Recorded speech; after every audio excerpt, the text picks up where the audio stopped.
चुनाव के दौरान राजनीतिक दलों द्वारा मुफ्त योजनाओं के ऐलान को सुप्रीम कोर्ट ने गंभीर माना है। सुप्रीम कोर्ट के मुताबिक सरकारी खजाने का उपयोग देश के विकास में होना चाहिए, न कि रेवड़ी कल्चर के लिए। सुप्रीम कोर्ट का कहना है कि पैसे का उपयोग इंफ्रास्ट्रक्चर के लिए हो।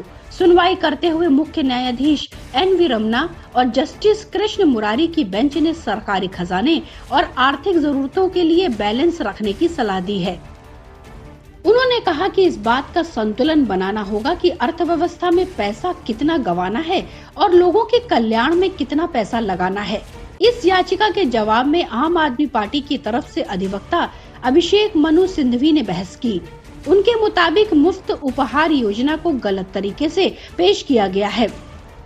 पिछली सुनवाई में सुप्रीम कोर्ट के चीफ जस्टिस एन.वी. रमन्ना ने मुफ्त योजनाओं से अर्थव्यवस्था को हो रहे नुकसान पर चिंता जाहिर की है। उन्होंने कहा कि लोगों का कल्याण और अर्थव्यवस्था के नुकसान के बीच संतुलन बनाने की कोशिश की जाए।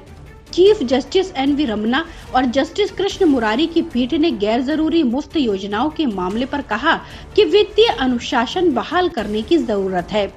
हालांकि उन्होंने बताया कि भारत जैसे देश में जहां गरीबी एक गंभीर समस्या है, वहां गरीबी को कैसे नजरअंदाज किया जा सकता है। केंद्र का प्रतिनिधित्व करने वाले सॉलिसिटर जनरल तुषार मेहता ने कहा, हम एक समिति का प्रस्ताव कर रहे हैं जिसमें सचिव, केंद्र सरकार, प्रत्येक राज्य सरकार के सचिव, प्रत्येक राजनीतिक दल के प्रतिनिधि, नीति आयोग के प्रतिनिधि, आरबीआई, वित्त आयोग, राष्ट्रीय करदाता संघ और शामिल हैं। एक वकील ने यह तर्क दिया कि अधिकांश मुफ्त योजनाएं और उपहार किसी घोषणा पत्र का हिस्सा नहीं रहता, लेकिन रैलियों और भाषणों के दौरान मुफ्त योजनाओं की घोषणा की जाती है। पीठ ने कहा कि यह एक गंभीर मुद्दा है और कहा कि जो लोग मुफ्त उपहार का विरोध कर रहे हैं, उन्हें वाकई विरोध करने का अधिकार है, क्योंकि वे टैक्स का भुगतान कर रहे हैं। गौरतलब है कि जो लोग टैक्स दे रहे हैं, वो उम्मीद करते हैं कि पैसे का उपयोग बांटने की जगह उसे देश के विकास कार्यों के लिए किया जाना चाहिए। मुख्य न्यायाधीश ने कहा कि विशेषज्ञ पैनल इसे मामले का विचार कर सकते हैं। सुप्रीम कोर्ट का कहना है कि अर्थव्यवस्था को धनराशि और लोगों के कल्याण के बीच संतुलन रखना होगा। सुप्रीम कोर्ट की अगली सुनवाई 17 अगस्त को होगी।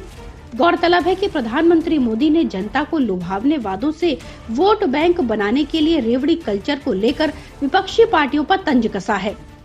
उन्होंने कहा कि फ्री की सुविधाएं देंगे और राजनीति में स्वार्थ होंगे तो कोई भी आकर कल पेट्रोल और डीजल की फ्री में देने की घोषणा कर सकता है। वहीं दिल्ली के मुख्यमंत्री अरविंद केजरीवाल का कहना है कि कर देने वाले व्यक्ति के साथ धोखा तब होता है जब चंद साथियों के बैंक कर्ज माफ कर दिए जाते हैं।